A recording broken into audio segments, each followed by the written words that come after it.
capítulo de número 7. Capítulo de número 7. Glória a Deus. Evangelho segundo escreveu o evangelista Mateus, capítulo de número 7, versículo 1 a seguir, que diz assim: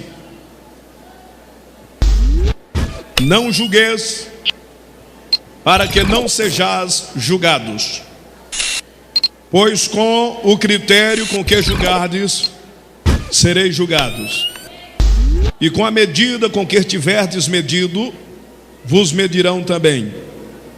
Porque vês tu o argueiro no olho de teu irmão, porém não reparas a trave que está no teu próprio? Ou como dirá teu irmão: deixa-me tirar o argueiro do teu olho, quando tens uma trave no teu? Hipócrita, tira primeiro a trave do teu olho, e então verás claramente para tirar o argueiro do olho do teu irmão. Podeis tomar assento todos, muito obrigado. Senhoras e senhores, dado a leitura bíblica pela qual eu fiz questão de relatá-la e ler, aprazível aos nossos olhos, o capítulo 7 do Evangelho de Jesus Cristo, segundo escreveu o evangelista Mateus, há sempre uma pergunta e uma interrogação. As pessoas sempre dizem que é um texto doutrinário. É bem verdade que eu lhe explico que toda a Bíblia é regimentada em ordem doutrinária. A palavra de Deus deve ser pregada em qualquer módulo oferecido, desde que haja uma inspiração divina, direto do trono da graça ao coração do palestrante, anunciador da palavra do Senhor Jesus.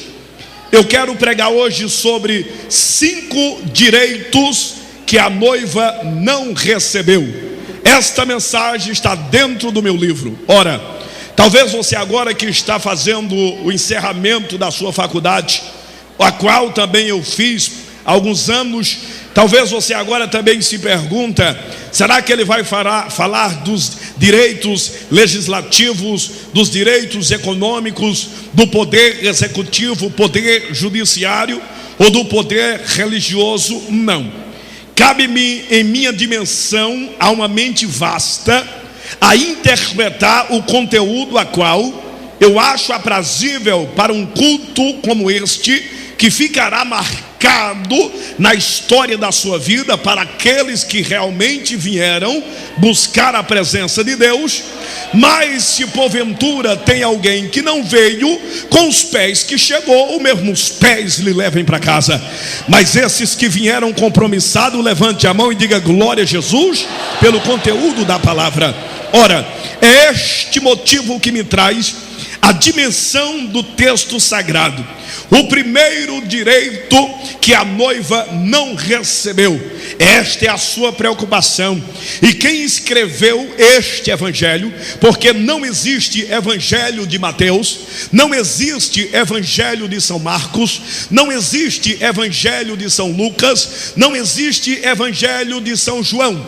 Os evangelhos é de Jesus, segundo escreveu Mateus, segundo escreveu São Marcos, segundo escreveu São Lucas, segundo escreveu São João. É por isso que você sempre tem que focalizar e entender que Mateus não tem evangelho, que São Marcos não tem evangelho, que São Lucas e São João, ambos não têm evangelhos, mas o evangelho é do nosso Senhor, que lhes deu autonomia para biografar as suas histórias.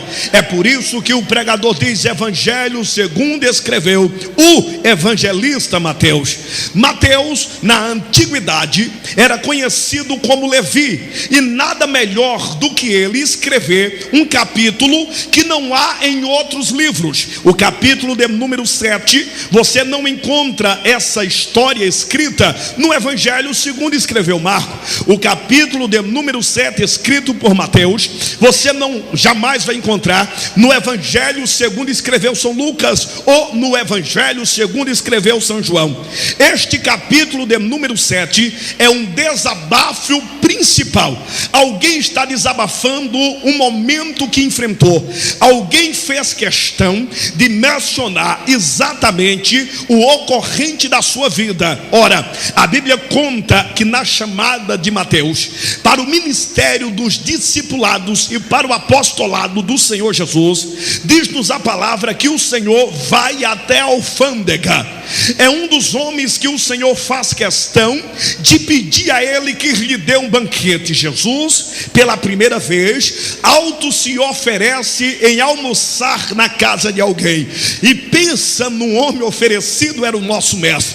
Ele não perdia nenhuma ocasião aprazível, a qual ele entendia que poderia ganhar uma alma. Então ele entendeu que Mateus era muito importante para a sua obra. Então ele vai até a alfândega, uma cobrança de imposto diária, e ele diz: Mateus, eu quero almoçar na tua casa. Então Mateus, que era chamado de Levi, salta de alegria, salta de prazer e de felicidade, pois o homem que disse que quer almoçar na sua casa está sendo conhecido como o homem mais famoso já identificado dentro de Jerusalém. A fama acima de Herodes, a fama acima de Pilatos, a fama acima de Anás, a fama acima do sumo sacerdote Caifás.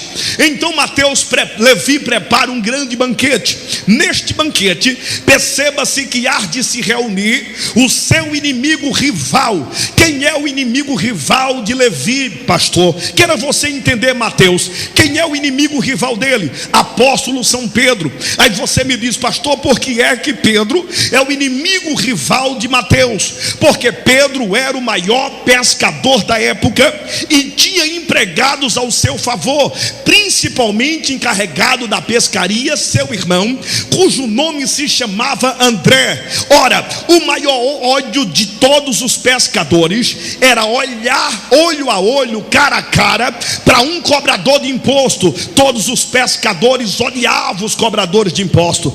Todos os pescadores vomitavam, cuspiam no rosto de um cobrador de imposto. Agora Jesus coloca a moeda versus moeda sentado na mesma mesa. Jesus coloca a ira e o ladrão, Pedro, que odiava Mateus, sentado na mesma mesa.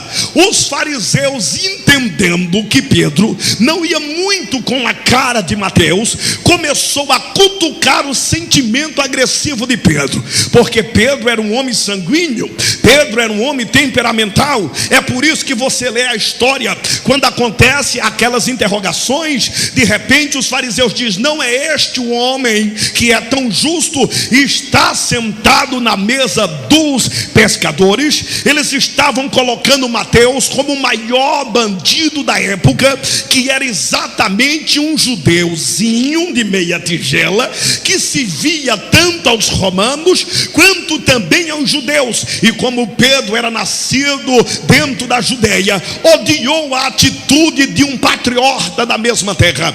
Então naquele momento Jesus percebe que Mateus está completamente atingido por palavras de fariseus, está sendo menosprezado.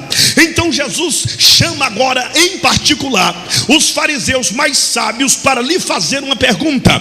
Aí Jesus, na sua sabedoria, lhe pergunta: senhoras e senhores, neste momento preste minha atenção. Eu quero fazer uma pergunta a vós todos. Quando no hospital se faz alguém a entrar, quem é que deve procurar os médicos? Os sãs ou os doentes? Eles levantaram a mão como se a pergunta fosse fácil de tirar, como numa escola, no primeiro ano, no segundo, no terceiro e no quarto, e disseram: os doentes precisam de médico. Acertamos? Jesus disse bem, porque os sãs não precisam de médico. Da mesma forma, este Mateus, que vocês provocaram um mal-estar no almoço da sua casa, ele está doente, ele precisa de médico, ele não está são. Jesus tira da mente de Pedro aquela aquela coisa ruim, aquele mal-estar, aquele sistema ao contrário. E quando Mateus se torna apóstolo do Senhor, ele faz questão, quando ele se torna evangelista, ele se faz questão de escrever essa história de não julgueis, para não ser julgado, porque ele sentiu na pele o dia em que uma cúpula de Satanás ficou em cima como gaviões tentando massacrar a sua vida. Agora vejam os senhores, o primeiro direito que a igreja não recebeu e não vai receber até o arrebatamento se chama direito de julgar a aparência. Quando você discorre o livro do profeta Samuel, você percebe que Deus envia Samuel à casa de Jessé o belemita para separar um dos filhos de Jessé como rei da casa de Israel. Diz a Bíblia que ele pega o chifre de azeite e vai até a casa de Jessé, e quando ele vai se aproximando, Jessé faz uma pergunta e diz: tua vinda é de paz, profeta? E ele diz: eis que minha vinda é de paz, Jessé, visto que Saul estava de olho na vida de Samuel passo a passo, porque o Senhor já tinha lhes rejeitado da sua casa. Saul jogou fora a maior oportunidade que um ser humano pode obter da parte do Senhor. Aí diz a Bíblia que o homem segundo o coração de Deus, que já era Davi, foi agora buscado pelo Senhor. Deus disse: achei Davi no meio dos rebanhos, no pasto, cuidando de ovelha, segundo o meu coração. E quando Samuel chega na casa de Jessé, Samuel logo lhe diz: o Senhor vai separar um dos teus filhos para ser rei da casa de Israel. A maior felicidade de um pai é ter seu filho com um nome na escala magistral, aonde a sua história será registrada. Jessé foi um homem de sorte. Ele tinha 3 filhos que fizeram parte do exército de Israel. Entre eles estavam Abinadab, entre eles estava Eliabe, entre eles estavam Samar. Esses 3 filhos de Jessé, até chegar à idade de guerra, aos 20 anos, foram filhos que provaram diante de Saul que eram homens de guerra, eram homens de batalha, eram homens de conquista. Sim, mas Jessé tinha 7 filhos, e um dos tais era pastor de ovelha. Diz-nos a palavra do Senhor que Samuel entra direto na casa de Jessé, e Jessé pega o seu primeiro filho e passa Eliabe, Deus diz que não quer, e passa Abinadab, o Senhor diz que o rejeita, e passa Samar, e o Senhor diz também que não lhe aprova, até que passa todos os filhos de Jessé. E o Samuel pergunta para Jessé: acabaram os teus mancebos? E Jessé lhe responde: eu tenho um que é pastor de ovelha, é a sobra da minha casa. Agora eu vou lhe explicar algo que talvez você não conheça. Sabe por que Davi era considerado o menor da sua casa? Por 3 coisas. Primeiro, Davi era considerado o mais novo entre os seus irmãos, mas isso não interferia na chamada de Deus. A segunda, Davi nasceu loiro ruivo, ou seja, com um cabelo vermelho e o seu rosto salpicado de sarda. Isto para Israel era sinal de maldição. Em terceiro, a altura física de Davi era desproporcional à altura física dos seus irmãos. Ora, agora tem um grande mistério. Deus disse para Samuel, no intervalo em que ele queria derramar azeite na cabeça dos irmãos de Davi, me chama a atenção, é quando Deus repreende Samuel, lhe dizendo: Samuel, eu não olho como o homem olha, vocês olham a aparência, mas eu, Senhor, olho para dentro do coração do homem. Eu, o Senhor, olho para dentro do coração do homem. Naquele momento Deus manda buscar o último filho de Jessé. Aí lá vem um pastor de ovelha. Sabe por que alguns jovens dentro de Israel não aparecem pastoreando ovelhas? Sim, mas alguns homens pobres, e normalmente as mulheres eram pastoras de ovelha.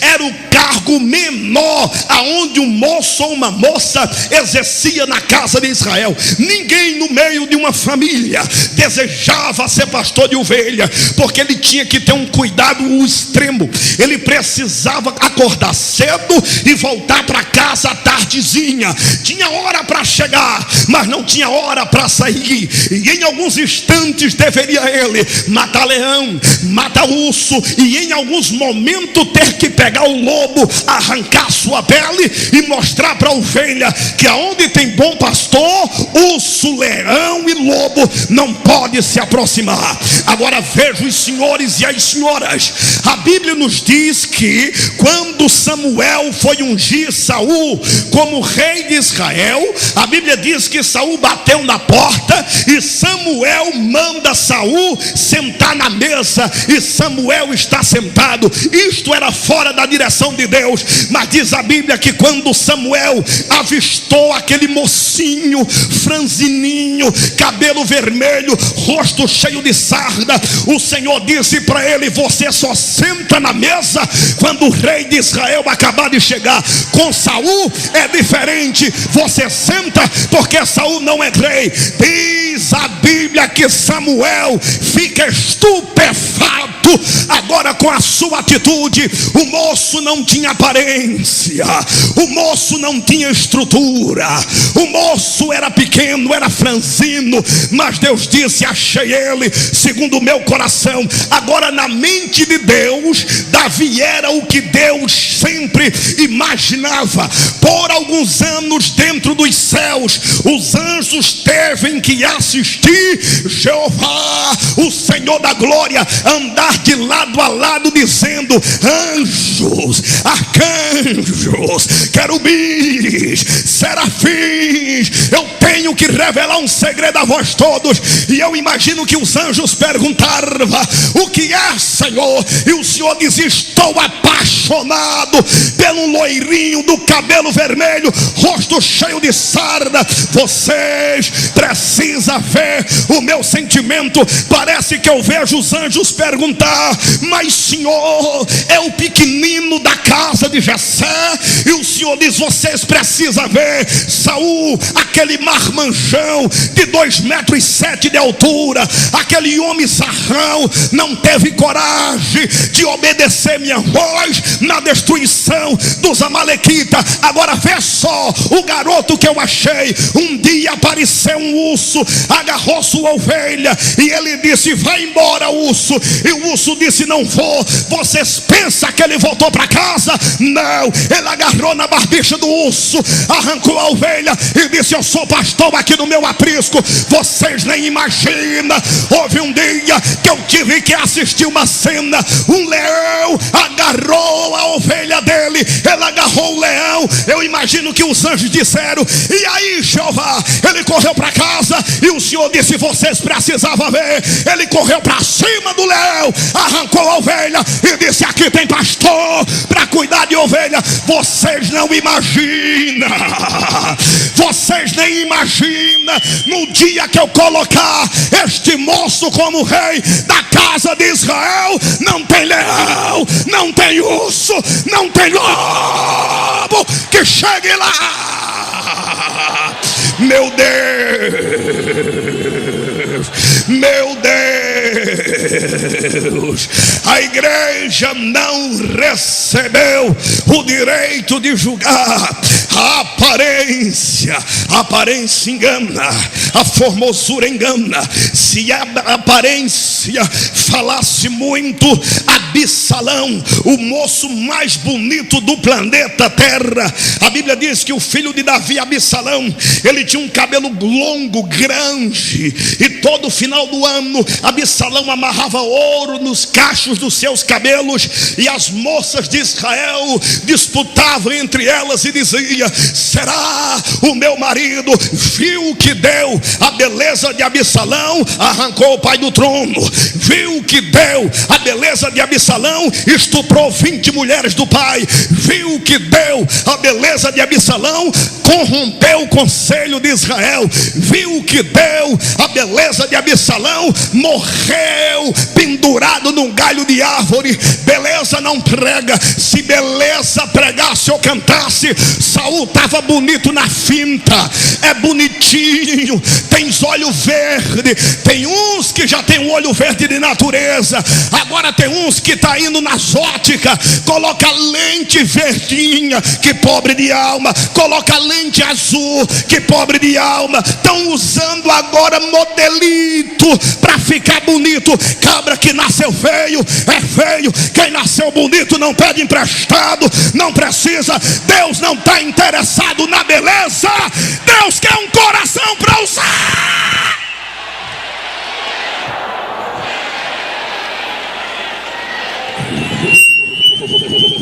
Pegue na mão do seu irmão, isso aqui vai virar uma panela de pressão.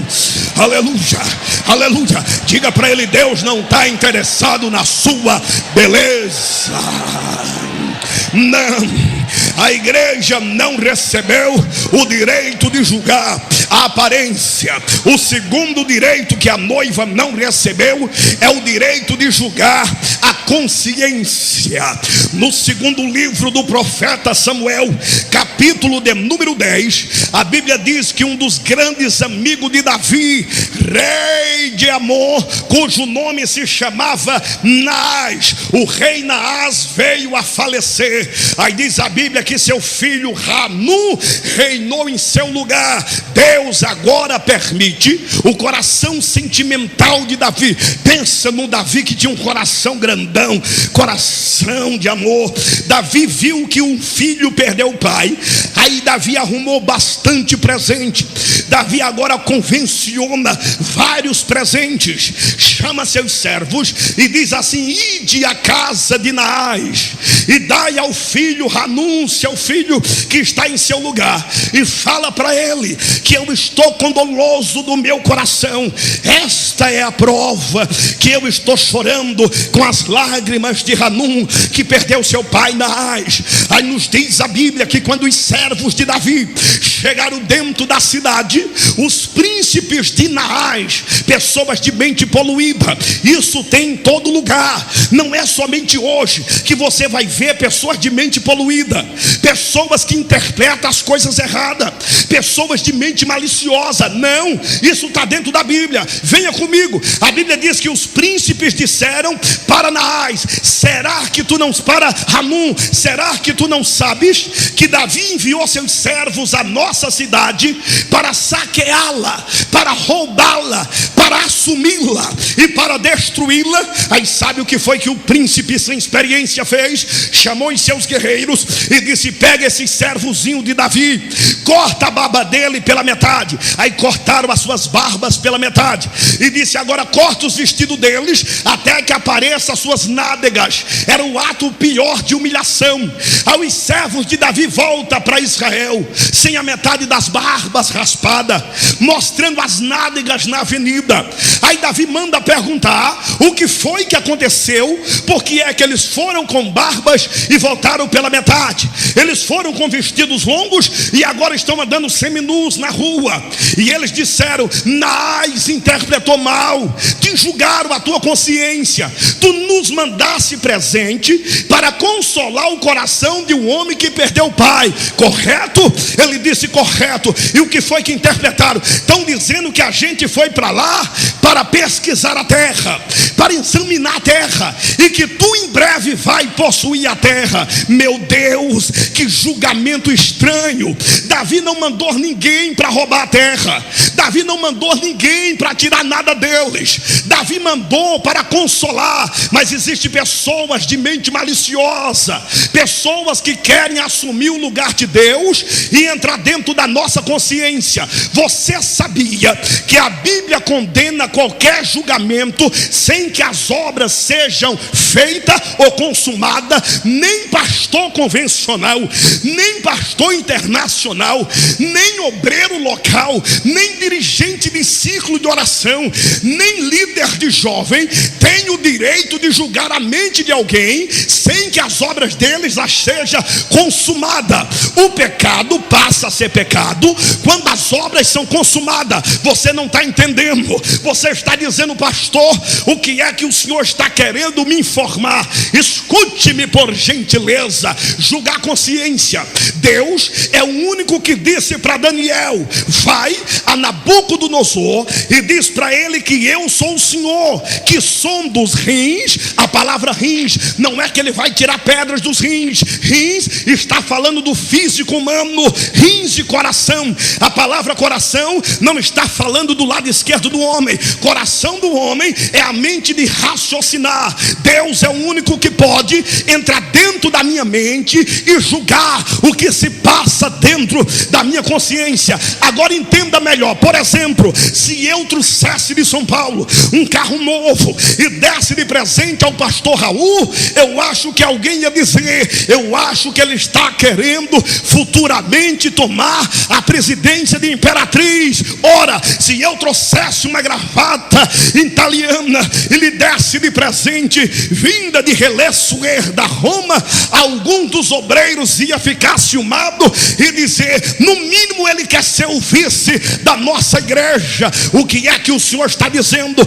O que eu estou dizendo é que se alguém der um abraço no pastor Raul, há aqueles maliciosos que diz assim: não sei não, está interessado em alguma coisa. Se há uma irmã, por exemplo, disser para ele: pastor, deixa eu lhe dar um abraço, aí há aquela irmã de mente adúltera que logo diz assim: está doida para derrubar o meu pastor. Se um irmão, com todo respeito, pegar na mão da irmã Ruth e disser: Deus lhe abençoe, aquele irmãozinho de mente poluída, ele vai dizer: está desejando a mulher do pastor. É pessoas que querem entrar na nossa mente sem saber o que se passa de verdade. Você não recebeu o título de Jeová ainda, meu irmão. Fica no teu lugar, para de ser intrometido, faz o que te compete. Só Deus pode julgar a minha consciência.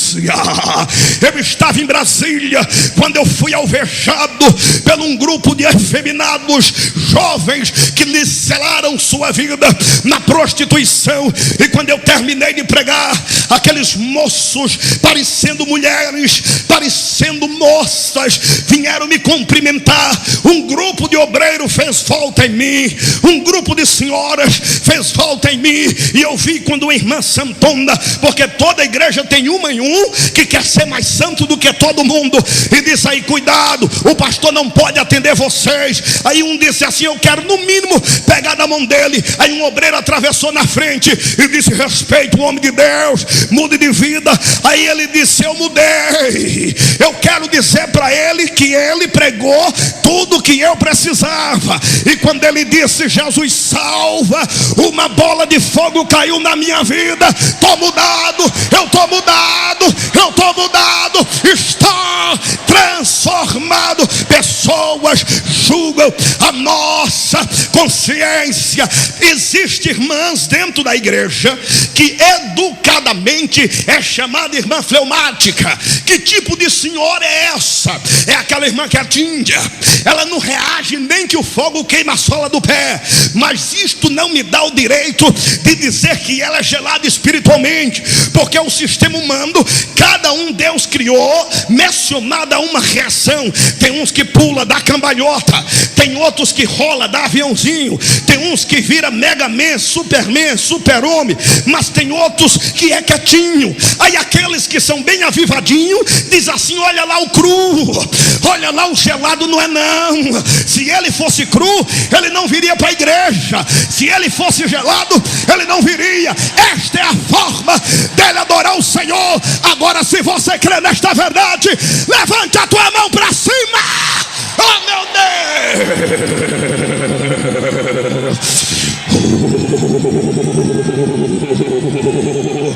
meu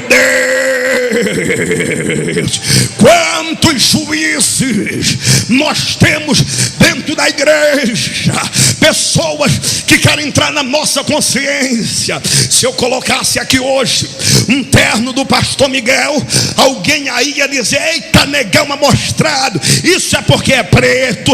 Se eu venho com um terno mais simples, ele diz: não pode, rapaz, tu é pregador de Gideões missionário, tu tem que andar parecendo uma luva de boxe, todo aparecido. Não é, não precisa.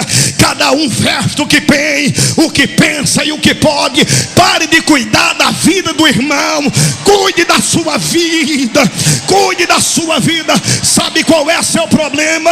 Você está com a língua grande demais. Pastor Raul, houve um dia que eu dirigi uma igreja na zona leste de São Paulo, e uma irmã linguaruda infernizou o meu ministério. Aí eu, orando em espírito, eu disse: Deus, mostra-me de fato verídico a vida desta irmã. Aí Deus me deu uma visão, e eu vi, pastor Miguel, um Boeing grande, aqueles aviões que vão para a América e para a China e Japão, que carrega 400 passageiros. E eu da igreja olhava na minha visão que ele me deu, e eu via que as portas do avião abriam, e eu disse: Deus, as portas do avião abriu, e um anjo me dizia: olha e vê. E quando eu abri meus olhos, eu vi 3 coisas balançando, uma do lado direito, uma do lado direito na frente e uma do lado esquerdo. Eu disse: Deus, mas aquilo parece mais um pedaço de língua. Deus me disse: eis aí, meu servo, tem gente que quando morrer o corpo vai no caixão, mas a língua eu vou ter que alugar um Boeing para colocar a língua dele dentro. Língua de cobra, língua de jacaré, língua de rato. Pega a tua língua para dar glória a Jesus aqui, ó.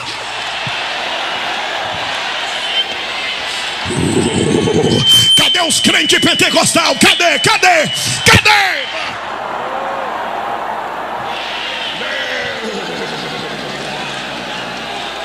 Oh, levante a mão, levante as mãos, levante as mãos. Quem tem glória, dá glória. Quem tem aleluia, dá aleluia. Adore a Deus pelo minuto, adore. Deba Candurash, Urabanda Candurash Andará. Quantos estão sentindo a presença do Senhor? Quem está sentindo aí? Quem está sentindo? Está queimando aí, irmão, está queimando. Está ardendo. Você ainda não viu nada. A chaleira ainda vai ter que explodir, aleluia. Deus se agradou desta festa, e o Senhor me disse que nenhum de vós sairão daqui com as mãos vazias. Deus tem algo a realizar.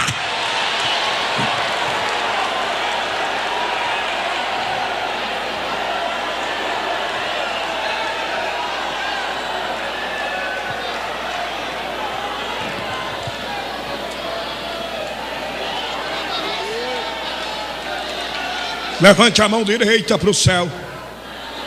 Coloque na sua cabeça. Olhe para seu irmão. Diga para ele: não quero entrar dentro da minha consciência.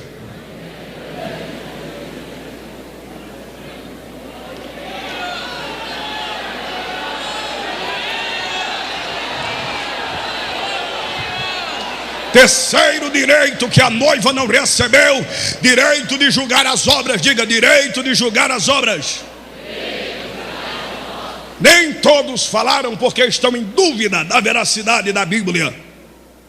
Eu não posso julgar as obras de ninguém, porque eu sou de carne, estou na mesma feição da queda de outrem. O único que pode julgar está ali em cima aberto: a palavra. A palavra. Jesus Cristo estava indo a Sicá. Diz-nos a palavra do Senhor que antes de chegar em Sicá, o texto do Evangelho do Senhor, segundo escreveu